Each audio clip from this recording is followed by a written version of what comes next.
Code four BSc എല്ലാവർക്കും സ്വാഗതം. സിന്ധു നദിയുടെ പോഷക നദികൾ ഏതൊക്കെയാണെന്ന് നോക്കാം. കോഡ് സിന്ധുവിൻ്റെ മകൻ രവി BSc ജയിച്ചു. അതിൽ സിന്ധു എന്ന് പറയുമ്പോൾ സിന്ധു നദി, രവി എന്ന് പറയുമ്പോൾ രവി നദി തന്നെയാണ്. ബി എന്ന് പറയുമ്പോൾ ബിയാസ്, എസ് എന്ന് പറയുമ്പോൾ സത്ലജ്, സി ചിനാബ്, ജയിച്ചൂല് ജെ എന്ന് പറയുമ്പോൾ ജലം. ഇന്ത്യയിലൂടെ ഒഴുകുന്ന നദി സിന്ധു നദിയുടെ ഏറ്റവും നീളം കൂടിയ പോഷക നദിയാണ് സത്ലജ്. പൂർണ്ണമായും ഇന്ത്യയിലൂടെ ഒഴുകുന്ന സിന്ധുവിൻ്റെ പോഷക നദിയാണ് ബിയാസ്. ചന്ദ്രഭാഗ എന്നറിയപ്പെടുന്ന നദിയാണ് ചിനാബ്.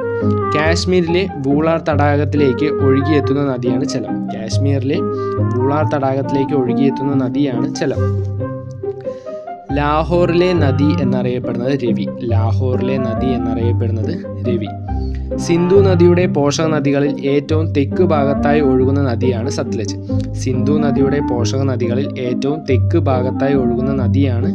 സത്ലജ്. സിന്ധു, സരസ്വതി, ചലം, ബിയാസ്, ചിനാബ്, സത്ലജ്, രവി എന്നിവ ചേർന്ന് അറിയപ്പെടുന്നതാണ് സപ്തസിന്ധു എന്ന് പറഞ്ഞു കഴിഞ്ഞാൽ സിന്ധു, സരസ്വതി, ചലം, ബിയാസ്, ചിനാബ്, സത്ലജ്, രവി എന്നിവ ചേർന്ന് അറിയപ്പെടുന്നതാണ്. കോഡ് ഫോർ BSc ഉപകാരപ്രദമാണെങ്കിൽ ലൈക്ക് ചെയ്യുക, ഷെയർ ചെയ്യുക, അഭിപ്രായങ്ങൾ കമൻറ്റ് ചെയ്യുക.